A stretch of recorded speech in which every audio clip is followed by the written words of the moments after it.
L'économie inclusive. Sur quel levier orienter la jeunesse pour une autoprise en charge? Le Conseil national pour l'insertion et l'emploi des jeunes est-il une réponse efficace à l'emploi de ces derniers? Alassane Samba Diop et ses invités vous donnent rendez-vous pour des éléments de réponse. Dimanche 10h sur iRadio 90.3. Mariama Diaz, ingénieur d'affaires et manager spécialiste en marketing, Elhadj Daniel Sow, juriste et gestionnaire en formation, répondront aux questions de Alassane Samba Diop. L'économie inclusive, l'emploi des jeunes, deux problématiques, un seul objectif, l'émergence du Sénégal. L'air du temps, dimanche 10h sur iRadio 90.3 avec Alassane Samba Diop. 22 novembre 2020, merci d'être à l'écoute de l'air du temps, qui reçoit aujourd'hui Madame Mariama Diaz, qui est femme d'affaires, qui est spécialisée en affaires, qui a fait du marketing, qui travaille dans un grand centre aujourd'hui d'incubation pour aider les jeunes à créer ce qu'on appelle des startups.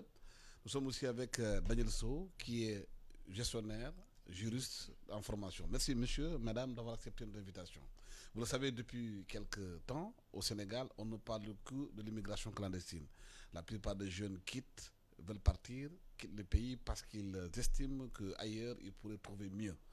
Et pourtant, au Sénégal, beaucoup de projets ont été mis en place, beaucoup d'organisations mises en place pour aider les jeunes. Il y a ce qu'on appelle une économie circulaire, une économie inclusive. D'abord, c'est quoi une économie inclusive, Madame Mariama Diaz? Bonjour et merci encore de nous permettre de contribuer à cette grande thématique.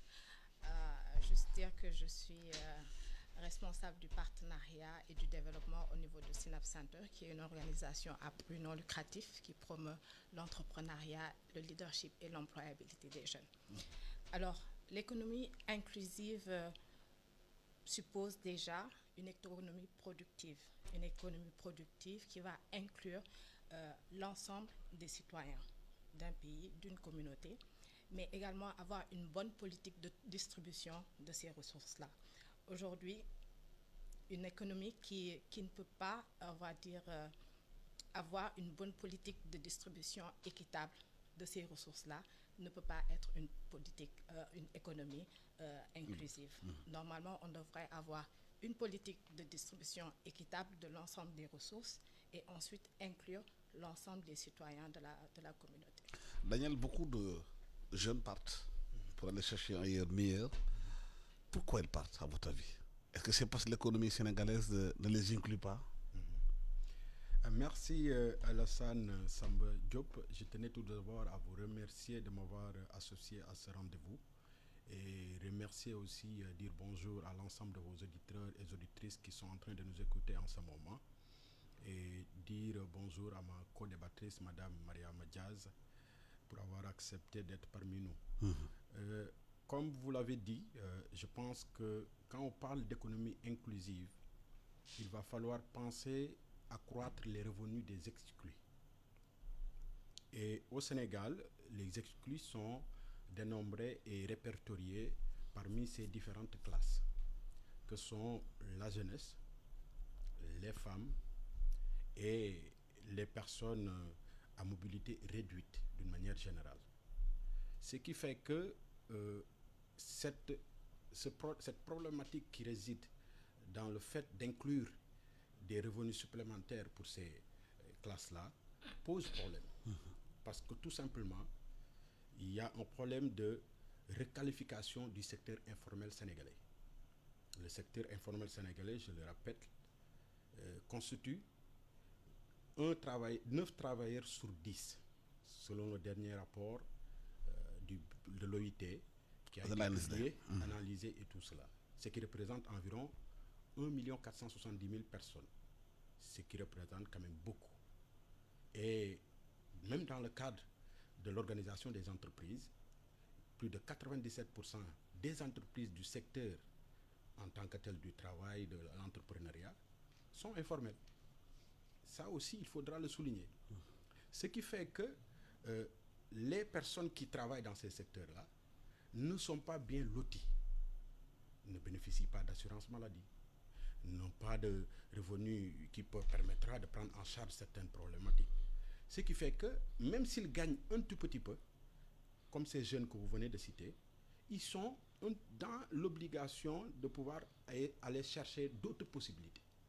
Et comme disait l'autre, on ne rêve que là où on n'a jamais été, où on n'a jamais connu. Parce que tout simplement, il y a des imaginations qui sont dans la tête. Donc c'est normal et tout à fait normal que ces jeunes-là partent. Je l'ai rappelé, je tenais à le préciser si vous le permettez, dans mon livre que j'ai eu à dédicacer et présenter hier, qui s'appelle Politiquement Sénégalais. Absolument. Dans les parties du chapitre 3, intitulé Une société laissée pour compte d'elle-même, à partir de la page 139 jusqu'à 149. Je l'ai traité aussi pour les Sénégalais, les enfants et africains qui partent à l'étranger, à partir de la page 297 du chapitre 7. J'ai expliqué, j'ai insisté là-dessus pour faire comprendre que l'économie doit être revalorisée d'art. Si on ne le fait pas, ces enfants-là, ils ne vont pas plus être des 15 000 qui seront morts, parce que c'est le rapport qui sort au Conseil des Nations Unies. 15 000 personnes sont mortes depuis 2014, date de la crise d'immigration. Ça, c'est élevé. Le Sénégal en a une bonne part. J'ai entendu parler récemment, on parle de 480. Bon, cela, ce n'est que des chiffres qu'on nous donne comme ça, mais c'est encore même plus vraiment élevé. Ça, il faudra que le gouvernement vraiment soit prêt à pouvoir prendre en charge ses principales préoccupations. Pour que demain, on ne sera pas à se dire si on savait. L'État est fait pour être anticipé, prévoir, mettre en œuvre des politiques de perspective d'avenir. Et je pense que s'ils ne le prennent pas, d'autres vont suivre. Madame Diaz, est-ce que l'économie sénégalaise telle qu'aujourd'hui conçue et faite et développée permet d'accueillir ces jeunes-là, de donner de l'emploi? Justement, monsieur, je vais juste repartir de ce que monsieur Sow disait tout de suite. Il faudrait prévoir. Aujourd'hui, Aujourd'hui, toujours revenir sur l'économie inclusive. L'économie inclusive repose sur le fait de pouvoir connaître ses ressources naturelles et ses ressources humaines. On accueille qui? Est-ce qu'on accueille les jeunes qu'on a formés, qu'on vient de former dans les universités, dans les écoles? On accueille qui? Est-ce que ce sont justement ces jeunes-là qui, pour la plupart, n'ont pas eu d'études poussées? Pour la plupart, se disent qu'ils n'ont pas leur avenir ici au Sénégal. Je pense que la première chose devrait être de miser sur une formation et une éducation de qualité. Par rapport à l'éducation, j'irais même jusqu'à dire l'éducation morale, l'éducation civique, même le patriotisme, pour que ces jeunes-là, les jeunes d'aujourd'hui et de demain, puissent savoir qu'ils sont des acteurs de leur pays, puissent savoir qu'ils ont leur rôle à jouer et qu'ils sachent que dès aujourd'hui, c'est à eux de trouver des mécanismes pour s'en sortir, pour aider la communauté à s'en sortir. Si aujourd'hui, quelqu'un s'en sort dans une famille, aujourd'hui, si on prend la famille, on va dire pour la plupart, qui veulent émigrer, ce ne sont pas des gens qui n'ont pas d'emploi, si vous voyez bien. Ce sont des marailleurs, ce sont des menuisiers, c'est même parfois des personnes, des personnes qui ont été à l'université, qui veulent partir, des enseignants, des personnes qui au moins ont une source de revenus. Même si elle n'est pas élevée, elles ont des sources de revenus, ou en tout cas les moyens de pouvoir, on va dire, amasser 250 000, 300 000 autres pour donner, pour aller, parce qu'ils pensent qu'avec ça, ils ne peuvent pas réussir quelque chose. Donc, fondamentalement, on doit éduquer ces jeunes-là, on doit éduquer la nation, on doit éduquer ces jeunes-là, parce qu'ils sont l'avenir de demain. Alors, comment on fait? C'est ça la grande question. Aujourd'hui, on parle de ces jeunes-là qui sont âgés aujourd'hui au Sénégal, on est jeunes de 18 à 40 ans. Quel avenir pour un jeune pour la plupart, ils sont dans cette tranche d'âge-là, 25, 40 ans. Aujourd'hui, est-ce qu'on doit penser à tout de suite une politique pour recadrer ces jeunes-là, ou on doit s'inscrire dans une perspective, dans une démarche prospective? Où tend le Sénégal dans 50 ans? Où va le Sénégal dans 60 ans? Où va le Sénégal dans 30 ans? Et peut-être là, réfléchir de manière, on va dire, avec l'ensemble des acteurs, réfléchir sur une politique d'emploi, d'économie, et dès à présent, dès le primaire, dès le secondaire, orienter, avoir des curricula adaptés à cette politique-là, adapté à l'offre d'emploi qui sera proposée dans le cadre de cette démarche prospective-là. Et peut-être tout de suite essayer de trouver des politiques pour justement gérer le présent. Mais le Sénégal doit pouvoir prendre le temps de réfléchir dans le cadre d'une démarche prospective sur son devenir et en tout cas anticiper pour que dans 30 ans, qu'on puisse carrément éradiquer ce phénomène-là, y arriver. Une démarche prospective dans 40 ans, 50 ans, il y a ce qu'on appelle le long terme, le moyen et le court terme. Aujourd'hui, il y a le court terme qui fait que les jeunes, eux tous, ils veulent avoir de l'emploi, pouvoir s'en sortir. Certains sont des enseignants, d'autres sont des étudiants, d'autres ont des moyens même de pouvoir peut-être faire quelque chose, mais ils ne croient pas, ils ne croient plus. C'est que le levier. Il faut appuyer pour que les jeunes soient réarmés moralement, pour qu'ils puissent croire dans leur pays, rester et travailler. Et qu'est-ce que le gouvernement d'État peut offrir dans ce cadre-là? Merci Alassane. Donc, comme vous venez de le dire, nous avons un problème au fait d'adaptabilité de ce qu'on appelle de l'offre d'emploi au Sénégal. On a bien vu dans la loi de finances présentée par le ministre de l'Emploi qu'ils ont visé des pourcentages de mise en œuvre. Ils ont visé environ 30% des sortants du cycle adaptable pour pouvoir les réinsérer dans le secteur productif. Mais quand même, il faut se dire une chose. Au Sénégal, nous avons une particularité, je dis tiens, dans le secteur informel qui est galopante, il faut le dire. Parmi ces 8 familles qui sont répertoriées, et je le dis bien, c'est pas moi qui le dis, c'est vraiment l'OIT qui le dit à travers son dernier rapport présenté en 2020 et tout cela, qui stipule que parmi ces familles qui sont dans le commerce, dans la restauration, la haute couture et la coiffure, la mécanique, la pêche, c'est-à-dire ceux qui vendent les poissons après avoir pêché, et ainsi que les cuirs et tout cela, les transformations de la peau et tout cela du cuir. Et naturellement, tout ce qui concerne les transformations agricoles, alimentaires autant pour moi. Donc ces secteurs-là, ces familles-là que je viens de citer, englobent tellement l'économie nationale, vous le voyez, à travers la rue, à travers partout, que si on ne vise pas, on ne met pas en œuvre des politiques publiques, de véritables politiques publiques imminentes, on ne pourra pas atteindre cet objectif de 30%. Pourquoi je le dis? Parce que nous avons déjà une problématique de compatibilité de ce qu'on appelle au niveau de l'artisanat. J'ai cité dans ces secteurs que je viens de dire, parmi tant d'autres qui sont principalement de l'artisanat. Nous avons ce problématique-là qu'il faudrait régler impérativement. Nous avons aussi un autre problème qui est une absence de nouvelles techniques parmi ces secteurs-là que je viens de citer, de gestion de leur production, de commercialisation de leur production, ainsi qu'aussi des problèmes de mise en œuvre de développement de leur propre secteur d'activité. Et cela pose problème au niveau de ces différentes familles que je viens de citer. Donc, comme vous venez de dire, il est impératif, plus que même urgent, de pouvoir veiller à mettre en œuvre des politiques pouvant éradiquer ces problèmes-là. Bon, Dieu merci, ils ont quand même pensé à mettre quand même sous l'impulsion, il faut le dire, du bureau de Dakar de l'OIT, qui demande à partir de sa recommandation 204 qu'ils ont publiée et qu'ils ont demandé à ce qu'il faudra que que le capital humain soit revalorisé au Sénégal. Si ce n'est pas fait, et bonjour encore des perspectives chimériques comme on dit.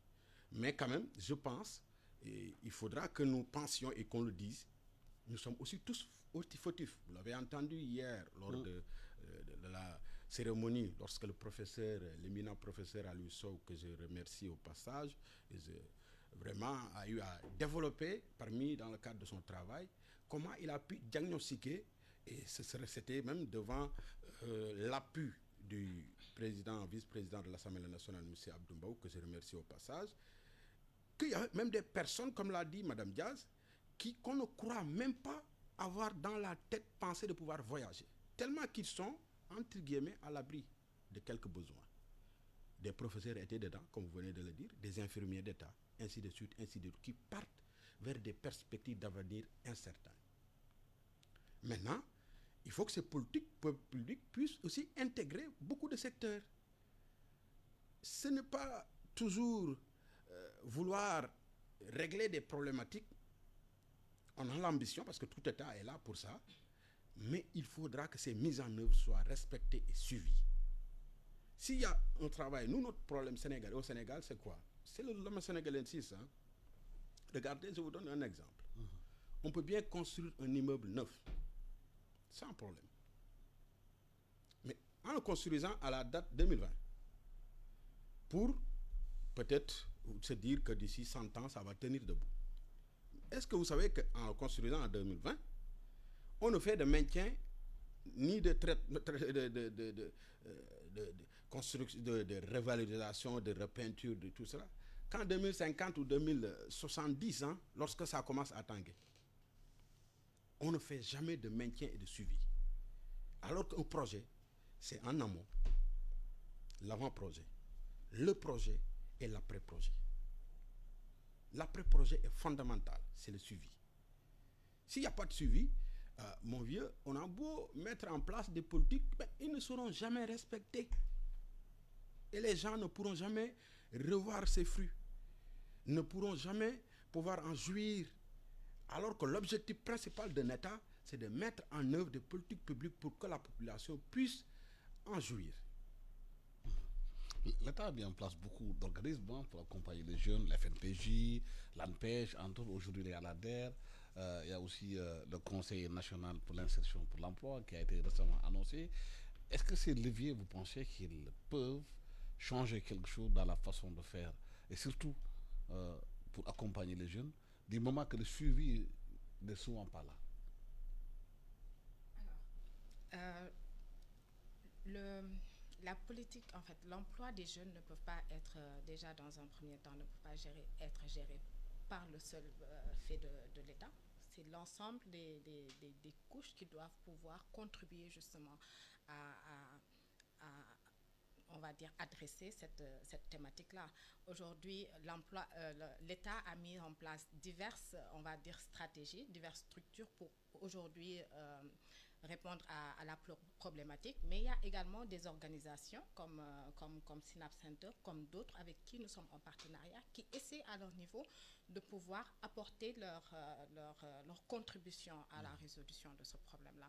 Aujourd'hui, nous, par rapport à notre activité, nous avons... Synapse a été lancé depuis 2003 quand même. Hein. Nous avons mis sur pied différents programmes de formation par rapport à ces jeunes-là. Tantôt, M. Sow parlait de la formation et j'insiste encore sur cette formation-là. Ils n'ont pas eu la chance de faire des études poussées pour répondre aujourd'hui à une certaine qualification dans le secteur de l'emploi. Comment les accompagner davantage? Nous, notre contribution, c'était de les amener. Quand je parlais de l'éducation, de les amener déjà à prendre conscience d'eux-mêmes. Une ressource humaine qui ne se valorise pas ne peut pas contribuer à l'économie d'une société. Il faudrait qu'ils se prennent conscience de leur propre soi et du devenir qu'ils veulent être, de l'apport qu'ils veulent apporter dans la société. Donc, on parlera toujours de leadership et de développement personnel. Comment ces jeunes-là peuvent être conscients d'eux-mêmes et conscients du fait qu'ils sont une force pour la nation. Mais s'ils sont laissés pour compte, c'est clair que ce sera une bombe à retardement et chaque fois, on le dit, on le répète, il faudrait que justement ces jeunes-là soient formés et une formation de qualité et pour la génération future, ça commence dès aujourd'hui. Ça commence par rapport à la politique de l'emploi. L'emploi, ce que une politique d'emploi que va définir le gouvernement sénégalais. Mais quels sont les types de formations que vous donnez là-bas aux jeunes? Aujourd'hui, ce sont des formations à l'entrepreneuriat, surtout calquées sur le développement personnel. Aujourd'hui, on ne va pas dire aux jeunes, tiens, c'est ce que tu vas faire comme projet. C'est le jeune qui vient lui-même avec sa passion de faire quelque chose dans un secteur. Aujourd'hui, nous avons défini des secteurs clés que sont l'agribusiness, les TIC, l'économie créative et d'autres pour pouvoir accompagner plus en avant ces jeunes-là. L'autre chose est que il ne sert à rien de créer diverses structures s'il n'y a pas une certaine cohérence d'action dans ces structures-là. Chacun va faire ce qu'il aura à faire et on n'aura pas capitalisé tout ce qui a été fait sur le terrain. Aujourd'hui, nous travaillons en collaboration, sachant que nous sommes axés sur la formation, l'accompagnement, principalement des jeunes, mais pas que. Nous avons développé des programmes de formation et pour les Sénégalais, mais aussi on a une certaine vision panafricaniste. Aujourd'hui, nous développons des programmes, nous sommes acteurs dans des programmes comme le YALI, comme Innov Africa, qui aujourd'hui nous permettent de travailler avec des jeunes de plus de 25 pays d'Afrique. En travaillant avec ces jeunes pays, ces 25 jeunes ces jeunes de 25 pays d'Afrique, nous essayons de semer la graine du panafricanisme, que les jeunes aient confiance en eux et travaillent à matérialiser cette vision d'une Afrique commune, mais bâtie par les jeunes. Alors, c'est juste encore revenir sur le fait que la formation est fondamentale. Aujourd'hui, on va trouver des mécanismes pour financer rapidement les projets des jeunes. Au préalable, on aurait oublié que peut-être le jeune aujourd'hui, il est en demande d'un projet de 100 millions. Ce jeune-là n'a pas 100 francs pour aller travailler. Ce jeune-là a du mal à être autonome. Tout de suite, on lui dit, bon d'accord, on t'accorde 10 millions. Sans au préalable avoir travaillé sur la formation de ce jeune-là, qui est un accompagnement non financier et qui ne doit pas être laissé pour compte. Parce que le jeune qui n'a pas cette maturité financière-là ne pourra pas gérer ces fonds-là. Et ce sera encore des fonds perdus. Aujourd'hui, comment travailler avec ces jeunes-là de sorte qu'ils sachent qu'ils sont responsables d'eux-mêmes, qu'ils doivent contribuer à l'économie de leur pays avant de leur faire porter des projets structurants. Ça ne sert à rien de leur dire que voilà, vous devez faire un business, je vais parler d'aviculture, allez faire de l'aviculture, alors que le jeune n'aime pas ça. Allons déjà sur la base de ce que le jeune aime faire. Est-ce qu'il veut être dans l'entrepreneuriat agricole? Est-ce qu'il veut être dans les TIC? Est-ce qu'il veut être dans la santé? Faisons cet effort-là de partir du jeune pour l'aider à construire un avenir, pas lui imposer certaines choses. Et je reviens toujours sur cette éducation-là qui est fondamentale et qui le permettra d'être quelqu'un qui va être un levier de développement. Donc il doit être formé avant qu'il ne soit financé. Exact. Sinon, les financements vont se perdre. Dans le programme d'accompagnement, il doit être formé avant d'être financé. Formé à un projet pour l'accompagner à mettre sur pied un projet, on va dire, bien structuré, bancable, qu'il peut suivre. S'il n'a pas les moyens, nous, à notre niveau, nous n'avons pas la fonction, le métier d'accorder du crédit à nos participants, aux jeunes que nous accompagnons. Mais nous travaillons en collaboration avec d'autres organisations vers qui nous les renvoyons pour acquérir ce financement-là. Mais déjà, faut-il dire que par rapport à cette cible-là, souvent, ce ne sont pas les banques. Ils n'ont pas les garanties nécessaires pour que les banques les financent. C'est justement de les accompagner, d'avoir un projet. Ils viennent avec des projets de 100 millions, 200 millions. Comment, par rapport à ce projet-là, il faut qu'ils rêvent grand. On ne peut pas leur dire de ne pas rêver grand. Il faut qu'ils rêvent grand. Maintenant, à leur niveau, comment les ramener? J'ai un projet de 200 millions. Oui, par rapport à ce projet de 200 millions, comment peux-tu commencer avec 100 000 francs? Avoir un tableau de bord et monter. Quand tu réussis avec les 100 000 francs, tu montes en échelle et à un moment donné, ce sont les banques elles-mêmes qui te démarchent. Comment justement accompagner ces jeunes-là à partir de ce qu'ils ont, à pouvoir trouver des ressources additionnelles et à mettre sur pied des entreprises, on va dire, pérennes. Et de l'autre côté aussi, ce sera vraiment tout le monde ne peut pas être auto-entrepreneur. D'avoir une bonne politique. Pourquoi pas ne pas aller dans le secteur de l'agrobusiness? Pourquoi ne pas avoir une révolution industrielle dans ce sens-là? On a d'énormes ressources naturelles dans le secteur d'énormes ressources, on va dire, agricoles. Pourquoi ne pas avoir une politique d'industrialisation, avoir des industries, former des jeunes, des techniciens et autres pour porter ces industries-là et permettre à nos mamans, aux autres, à nos agriculteurs de pouvoir vivre de leurs activités. Je rappelle que vous suivez L'Air du Temps, qui reçoit Mariama Diaz, qui est ingénieur d'affaires et manager spécialisation marketing, et là, Daniel Sow, qui est juriste gestionnaire et formateur. Et elle a posé une problématique concernant l'éducation et la formation des jeunes. Le gros problème que les gens ont au Sénégal aujourd'hui, c'est que l'éducation donnée peut-être dans les maisons, la formation ou l'instruction dans les écoles ne cadre plus peut-être avec les valeurs actuelles du Sénégal et les changements de paradigme qui demandent l'économie sénégalaise. Comment refaire cette éducation, cette instruction Certains même pensent aujourd'hui qu'il faudrait généraliser le service civique dans toutes les contrées du pays pour permettre aux jeunes de savoir, d'abord d'avoir confiance en eux-mêmes. Merci. Donc je pense que c'est vrai, c'est une problématique assez quand même imminente à régler. Elle l'a bien dit, Madame Diaz, la formation elle est fondamentale dans toute entreprise. On ne parle même pas de financement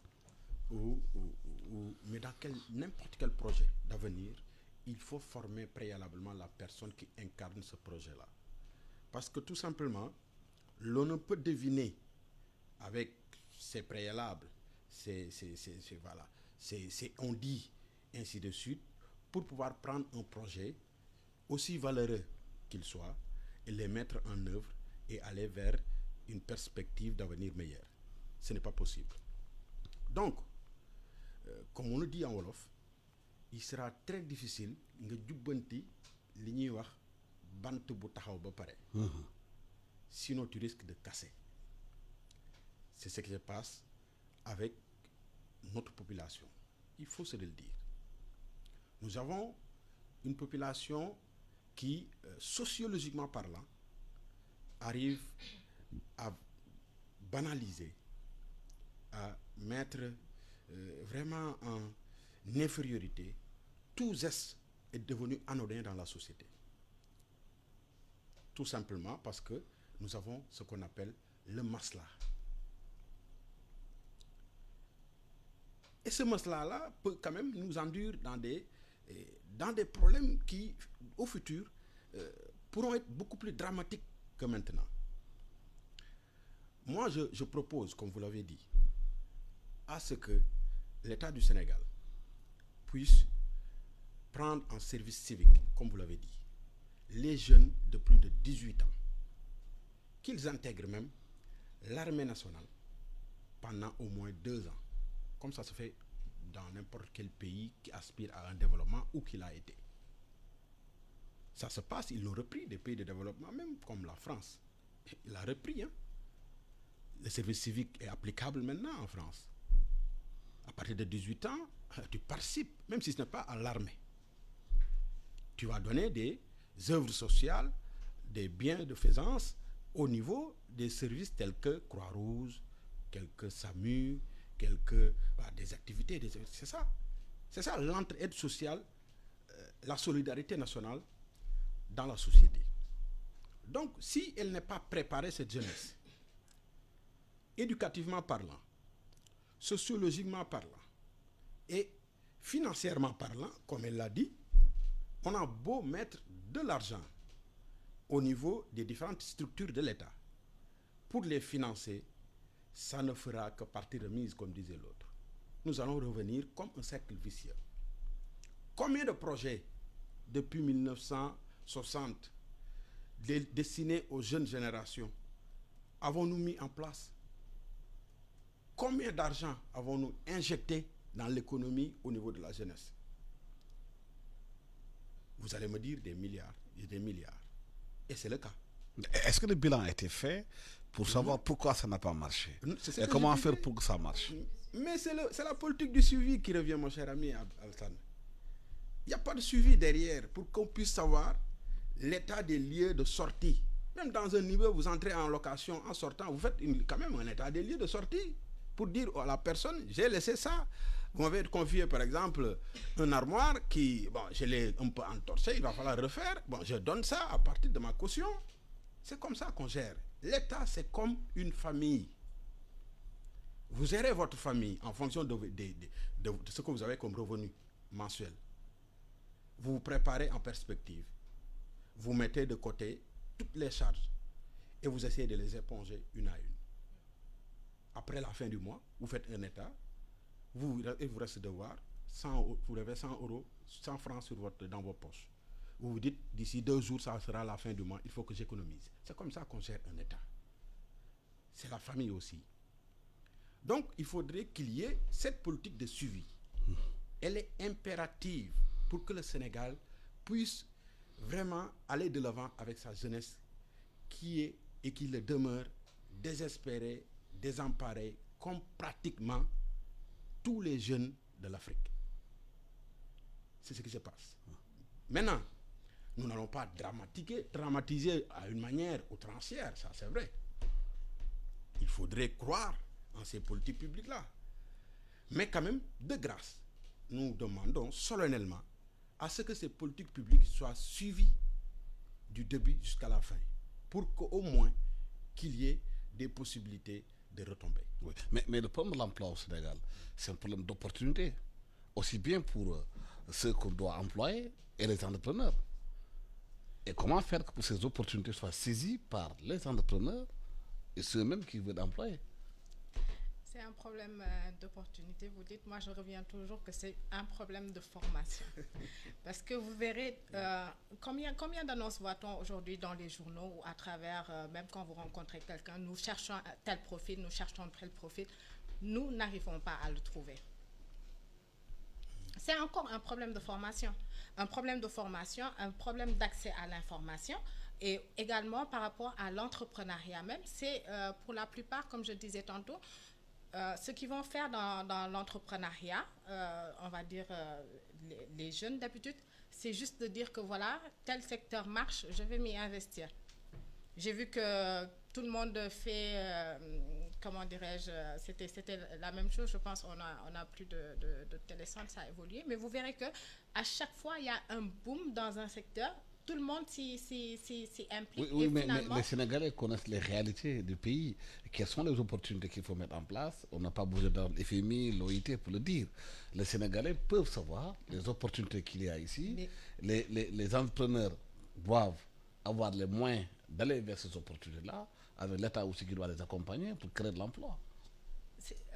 Quand on va parler d'opportunité d'affaires, c'est quelqu'un qui est dans son milieu, qui analyse son milieu et qui a une certaine vision d'avenir de ce milieu-là, qui se dit que tiens, aujourd'hui je vais investir 5 francs parce que demain je pourrais avoir 500 francs.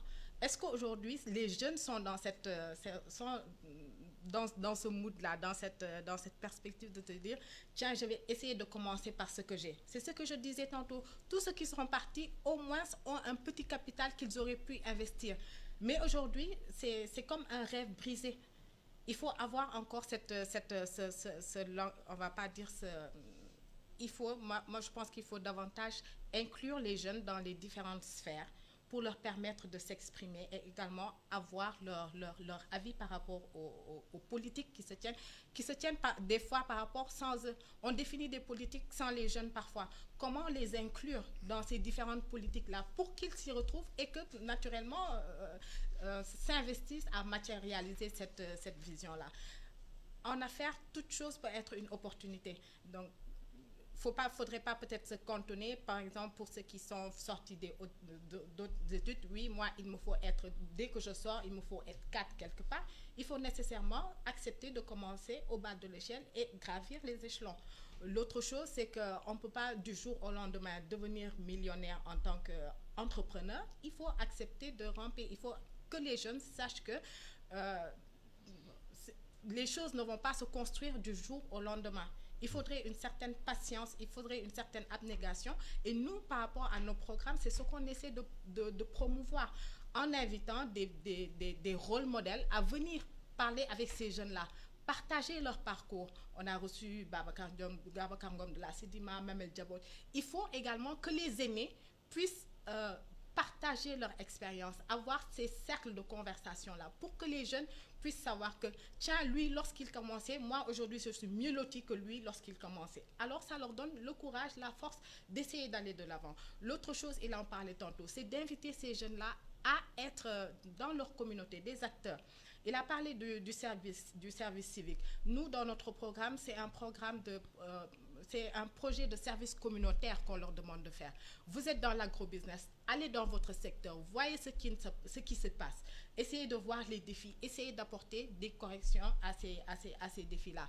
Il y a des couches défavorisées. Essayez de voir comment, par rapport à votre secteur d'activité, vous pouvez intégrer ces couches défavorisées-là. C'est comme ça qu'ils mettent déjà en place, à partir de rien, déjà en place à réfléchir par rapport à leurs activités propres, comment ils peuvent prendre en charge certains défis. Et je pense qu'à leur niveau, s'ils pensent déjà aujourd'hui à prendre en charge ces défis-là, ce seront en tout cas de jeunes citoyens qui sont vraiment des forces pour leur communauté.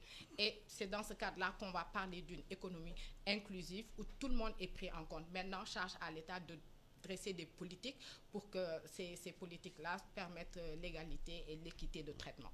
Si on prend par exemple le secteur de la pêche, qui est un secteur aujourd'hui très difficile, où de plus en plus il y a la raréfaction des poissons, mais l'aquaculture peut être une bonne opportunité de créer, de recycler ces pêcheurs-là dans cette nouvelle affaire de faire, dans cette entreprise d'aquaculture. Et forcément, quand les gens vont faire le métier de l'aquaculture, ça va créer un besoin de formation. Ah, effectivement, Alassane. Vous savez... Je vous donne un exemple. Quand vous voulez des poissons, le poisson doit quitter Mbour pour aller jusqu'à Bakel. Parce que toutes ces zones-là, il n'y a pas de poissons. Est-ce que si on avait créé des zones d'aquaculture dans la zone du nord, dans la zone du sud, un peu partout, les pêcheurs qui n'arrivent plus à aller en mer pourraient être recyclés et créer des besoins de formation. La demande sera là et l'offre sera satisfaite. Bien sûr, moi, je vais aller même plus loin, au-delà. Moi, j'aurais bien aimé, par exemple, je proposerais même que l'on fasse ce qu'on appelle des politiques de pôles de développement régionaux.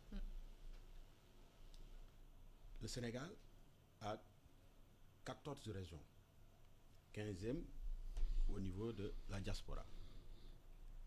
Chaque région du Sénégal dispose de ressources naturelles, minières ou autres, et de potentialités qui souvent laissent à désirer. Mais l'État a le plan d'aménagement des territoires qui a été bien fait. Il y a un conseil présidentiel qui l'a avalisé. L'État connaît dans chaque localité au Sénégal quelles sont les opportunités. C'est pour cela que je vous dis, il faudra les mettre en pôle de développement régionaux. Je vous donne un exemple, par exemple, là où j'habite à Saloum, dans Kaolack. Tout le monde le sait, nous avons été le bassin arachidier. Et toujours d'ailleurs. Mais, au regard de la production agricole qui existe là-bas, les performances laissent toujours à désirer.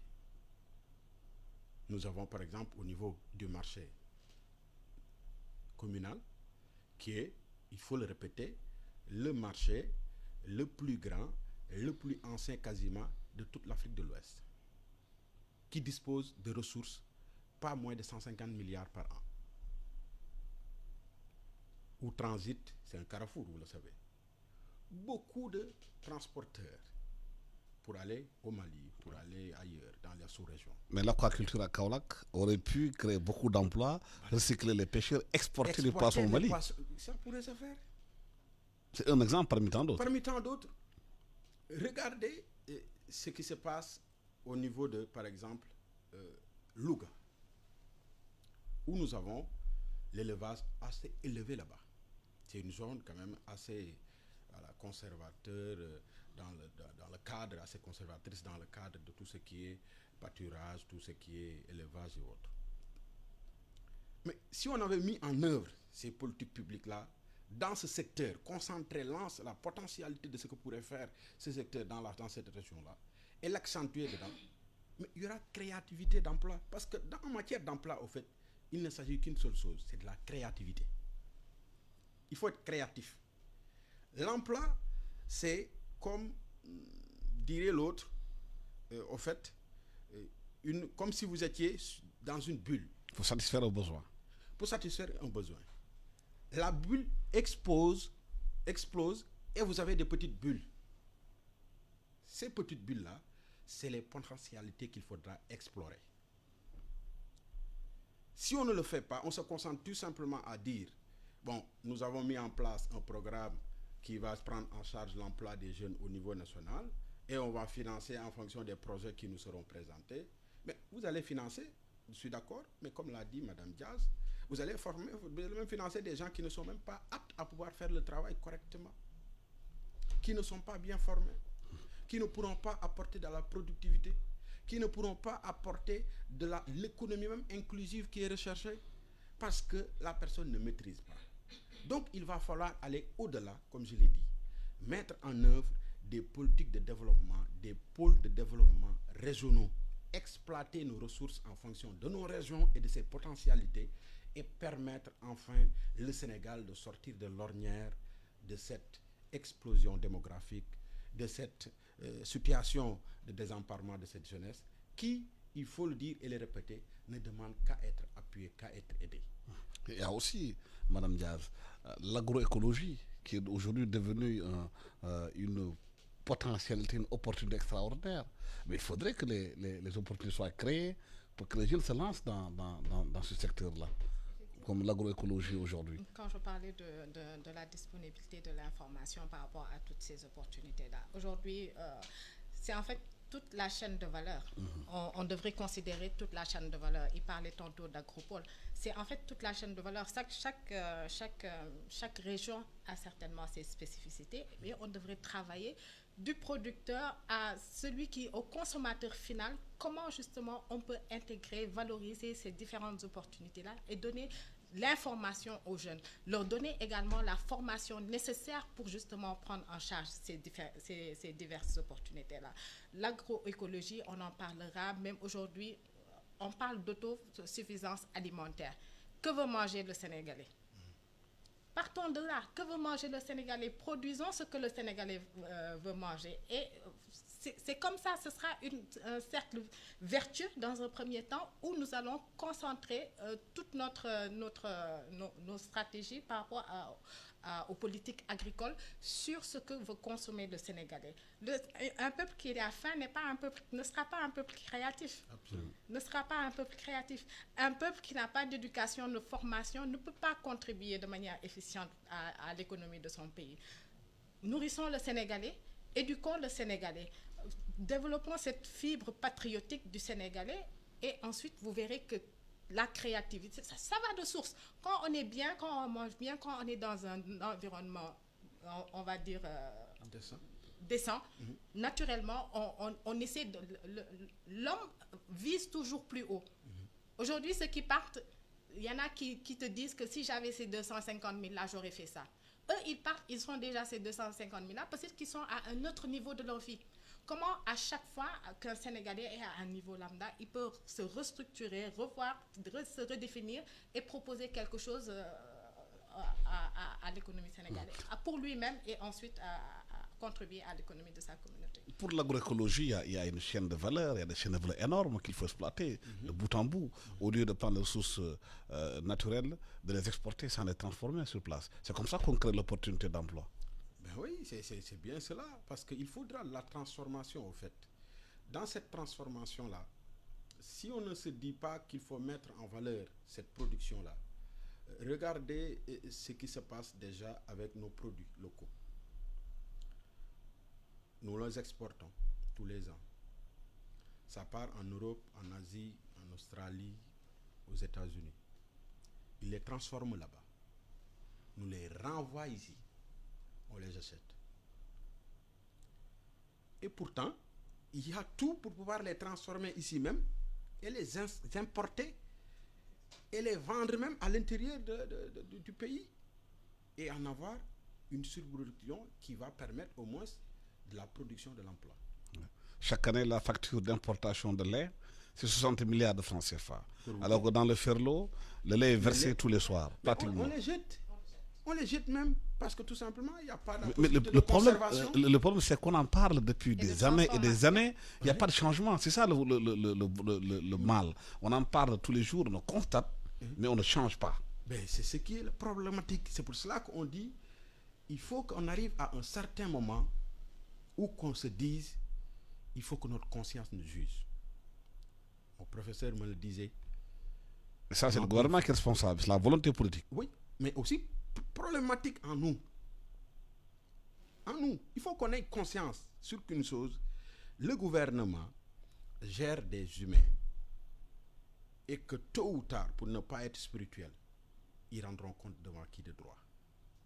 Que ça soit au peuple ou du divin. Donc, il faudra faire tout pour que cette population-là soit bien encadrée, bien mise dans des conditions idoines. On ne demande pas le ciel et la terre. Le minimum est requis.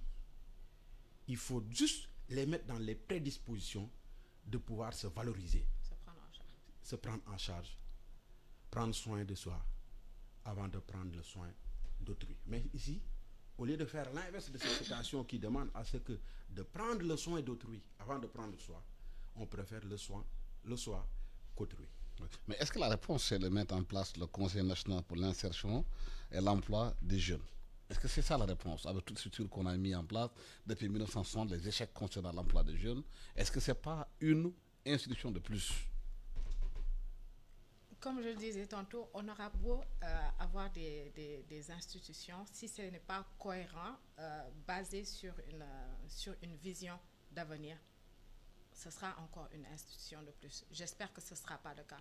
En tout cas, quelle que soit l'institution, il faudrait que les jeunes soient considérés dans ces institutions-là.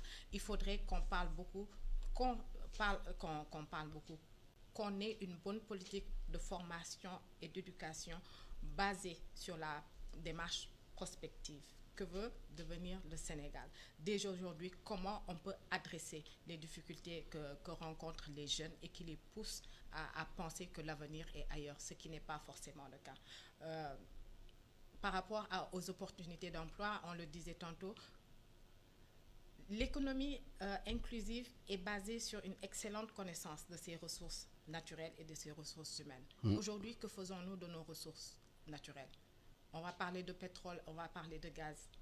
Est-ce que la ressource humaine aujourd'hui que nous avons est apte à pouvoir prendre en charge ces ressources naturelles-là? On va parler de l'agriculture. Est-ce qu'aujourd'hui, on ne peut pas aller vers une, on va dire, industrialisation? On en parle tout le temps. Il faut apporter de la valeur ajoutée à nos ressources avant de les exporter. Quand on les exporte, on n'a pas une grande marge. Il faudrait apporter une valeur ajoutée qui puisse permettre, à notre niveau, de pouvoir grandir la marge. J'adore le chocolat. Oui. C'est aberrant qu'en Suisse, il n'y a pas de cacahuètes. Et la Suisse, aujourd'hui, quand on va parler de chocolat, c'est une référence. Aujourd'hui, je ne peux pas croire qu'il n'y ait pas de ressources humaines en Afrique et dans la diaspora qui peuvent aujourd'hui prendre en charge une économie, toute la filière cacaoyer, pour proposer quelque chose et rivaliser à l'international. Je ne peux pas y croire qu'on me dise qu'il n'y a pas cette ressource humaine-là. Maintenant, justement, comment motiver cette ressource humaine-là à revenir et à accompagner les jeunes dans leur diversité? Mais cela demande la non-politisation des institutions, effectivement, le clientélisme, le favoritisme, qu'on choisisse les gens en fonction de leurs compétences. Absolument. Absolument. Quand je disais tantôt qu'il faudrait une politique qui puisse permettre la distribution équitable, en toute équitable et qu'on ait également une distribution des responsabilités, des droits, des soutiens, et que chacun se sente concerné, qu'il n'y ait pas de clivage, justement. Le clientélisme. Voilà, le clientélisme, comme vous dites. Aujourd'hui, chacun doit pouvoir, par rapport à ses compétences, pouvoir adresser une certaine thématique, et non pas parce que je fais partie d'un tel cercle politique. Ouais. Est-ce que c'est la question fondamentale aujourd'hui dans nos pays, que certaines institutions soient politisées, données à des gens peut-être qui ne sont même pas compétents, qui les gèrent, on laisse en marge ceux qui peuvent faire changer le pays? Tout à fait. Au fait, avant d'y répondre, je voudrais juste, par rapport à la question précédente, concernant l'organe qui a été mis en place, qui va être mis en place récemment, et qui a été proposé au Conseil des ministres passés par le président de la République, Macky Sall. Il faut savoir que ce Conseil national pour l'insertion des jeunes, ce n'est qu'un organe consultatif stratégique d'emploi. Mais tout dépendra des gens qui vont l'animer. Voilà. Le pédigré de ceux qui vont l'animer. Qui va être l'animé? Il faut se dire, dans ce conseil-là, il y a des structures étatiques nationales qui doivent prendre en charge tout ce travail-là. Le Haut Conseil national du dialogue avec Madame Entap et tout cela, pour ne pas la nommer. Il y a aussi des structures comme le ministère de l'Emploi, le ministère de la Jeunesse, le ministère du Travail, ainsi de suite, ainsi de suite. Parce que justement, il ne faut pas changer de paradigme par rapport à cela. Toutes les structures ont été logées dans des ministères, on montre leur inefficacité. Il ne faut pas les sortir des ministères, avoir une gestion autonome. Possible, c'est bien possible. Le clientélisme politique, c'est quelque chose qui est quand même à déplorer. On ne peut pas ne pas déplorer ces attitudes-là. Parce que quand même, si vous voulez une excellence, il va falloir bannir la médiocrité dans toute société. Et cette médiocrité-là, il faut le dire et l'avouer, ça existe toujours. Je l'ai même dit dans mon livre, vous l'avez certainement jeté un coup d'œil là-dessus. Et j'ai insisté pour dire qu'il faudra qu'on aille vers ce qu'on appelle le comment licite que la finalité à tout va. C'est important, c'est fondamental. Parce qu'une société qui doit se développer, qui doit aller vers l'émergence en perspective de 2035, nous sommes en 2020, il ne nous reste que 15 ans à y accéder, il est impératif que l'on prenne les gens, c'est-à-dire les hommes et les femmes, et les mettre à la place qu'il faut. Les hommes qu'il faut à la place. À la place qu'il faut. Voilà. Bien dit. Le temps que j'ai imparti est terminé. Merci. Je suis désolé. Merci infiniment à Mariama Diaz, ingénieure en affaires et management spécialisation marketing. Et là, Daniel Sow, juriste et gestionnaire en projet. Vous avez sorti ce livre-là hier. Il a été présenté au Sénégalais, politiquement sénégalais. Un livre de plus de 400 quelques pages qu'il faut lire et décortiquer sur les politiques de gestion du pays. À la technique, Biran Sissé, micro Alassane Sabo Diop. Excellent dimanche à tous. Original, e-radio, nyongi feel. Oi, oi, oi, oi, original, e-radio, radio number one. La radio est une imagination. La vôtre. Bienvenue sur e-radio. 90.3.